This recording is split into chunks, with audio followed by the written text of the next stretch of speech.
I remember a true story, Max, honestly. I was in my bed one morning, 3, 4 o'clock in the morning, and my wife says to me, she said, there's somebody downstairs.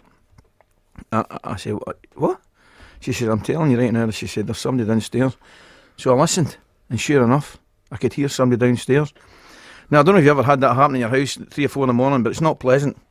So I jumped up, and I got a 3-iron. I never forget, I got a 3-iron. Now, I could never hit a 3-iron at the best of times. It's the wrong club I've picked up, clearly. I go downstairs, and I can hear noises coming from the kitchen, right? So you're faced with this prospect of a burglar or whatever it may be, an intruder in the house. So I think, what am I going to do here? I'm just going to have to react to whatever happens. So anyway, I actually kick open the kitchen door, and what I'm faced with is I recognise the back of Pol Gaskojn in my fridge.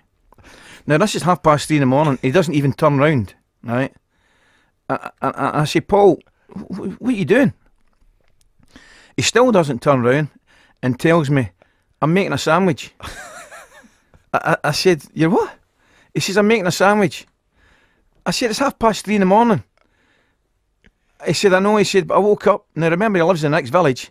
He said, I woke up and I couldn't get back to sleep and I'm hungry and I didn't have any food in the fridge. So my next question, clearly, how did you get in? I says, how did you manage to get in? He said, he says, I remember.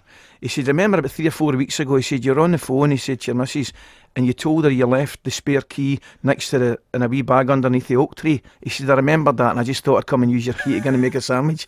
Honest to God. So I went back up the stairs and the missus said, what's going on? I said, you're all right. I said, it's only Paul making a sandwich. So